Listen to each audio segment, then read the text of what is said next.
जी नाज़रीन, जी तो असां हिन वक्त मौजूद आहियूं ठारूशाह लिंक मिठियाणी रोड ते जेको 14 किलोमीटर मुफ़ासिले ते आहे। इते जेको आहे सो केतिरनि ई सालनि खां ही रोड तामीर न थियण जे करे हंधा हंधा टुटी मुकमिल तौर ते ख़राब थी चुको आहे।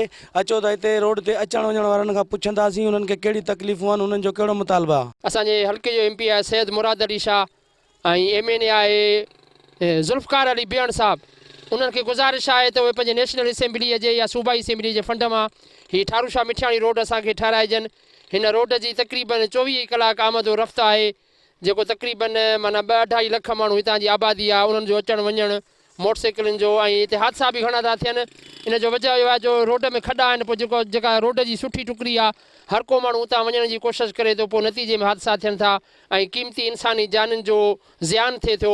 इन जे करे हुकूमत खे गुज़ारिश आहे त असांखे ही वधि में वधि जल्दी थी सघे त ही रोड असांखे ठाराइजनि। ठारूशाह खां वठी मिठियाणी ताईं हिकिड़े झाके खां ॿिए झाके में लॻी असां 200 रुपया कमायूं था, 1000 रुपया गाॾी ते ख़र्च था कयूं। ग़रीब माण्हू असां काॾे वञूं? असां सां वॾो ज़ुल्म लॻो पियो आहे। गाॾियुनि जा ख़र्च करे करे जेको असां बेज़ार थी पिया आहियूं। असां बेरोज़गार थी बसि इहो ई रक्शो आहे था जेको उहा बि रोज़ी असांजी कान थी ठहे। वॾा झाका आहिनि मिठियाणी खां वठी ठारूशाह ताईं वञे त हिकिड़े झाके खां निकिरी ॿिए झाके में कंहिंमें कमाड़ी भॻी पई आहे, केॾी महिल टायर जो जेको बेस्ट लॻो पियो आहे, केॾी महिल बेरिक भॻो पियो आहे।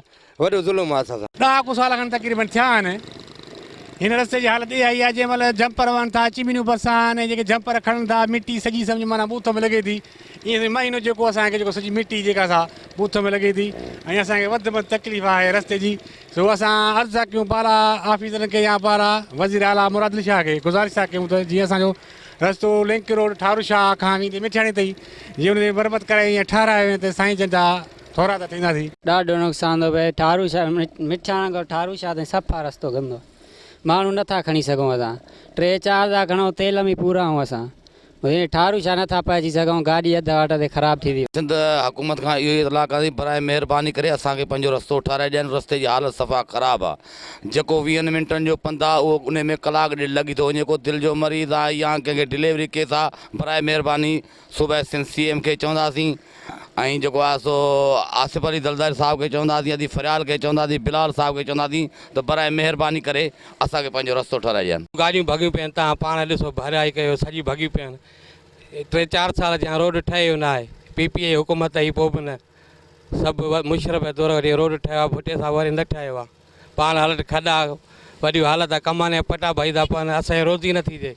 जेको कमाईंदा बिल्डिंग वारा खाई था वञनि। रोड ठाराए ॾे असां महिरबानी करे ग़रीबनि ते का सहूलियत न आहे। इहा त फैसिलिटी रोडनि वारी त जो घटि में घटि आवाम खे। ठारूशाह टू मिठियाणी रोड त तमामु इन जी हालत ख़राबु आहे ऐं काफ़ी इन जे करे एक्सीडेंट थी पिया आहिनि ऐं काफ़ी माण्हुनि जा हथ पेर ज़ाया थिया आहिनि, काफ़ी एक्सपायर थी चुकिया आहिनि।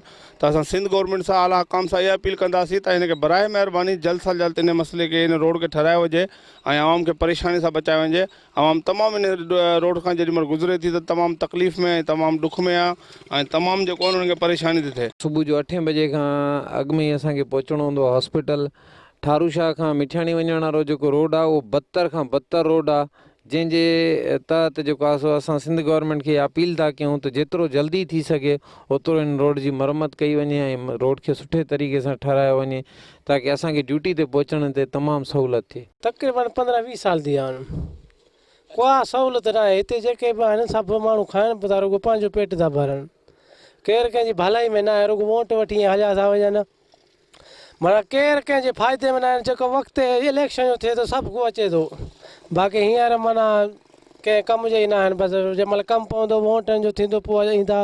बाक़ी हींअर तकलीफ़ असांखे वॾी आहे रोड जी। इहो आहे त असांखे रोड खपे, असांखे सहूलियत खपे। जीअं त तव्हां ठारूशाह मिठियाणी लिंक रोड जे अचण वञण वारनि खां इहे उन्हनि जा वीचार ॿुधा। हुननि जो इहो चवणु हुयो त ठारूशाह खां मिठियाणी रोड इहो 14 किलोमीटर ते आहे, जिते 24 कलाक ट्रैफ़िक जी आमद रफ़्त आहे। पर उते जेको आहे सो चूंडियल नुमाइंदनि ऐं हुकूमत जी बेध्यानीअ जे करे ही रोड मुसलसल हंधा हंधा टुटी मुकमल तरीक़े सां तबाह थी चुको आहे, जेको गाॾियुनि ऐं मज़दूर माण्हुनि खे सख़्तु तकलीफ़ जो साम्हूं आहे। हिते जेके भर पासे में केतिरा ई ॻोठ आहिनि, ॻोठाणा बि सख़्तु परेशान आहिनि।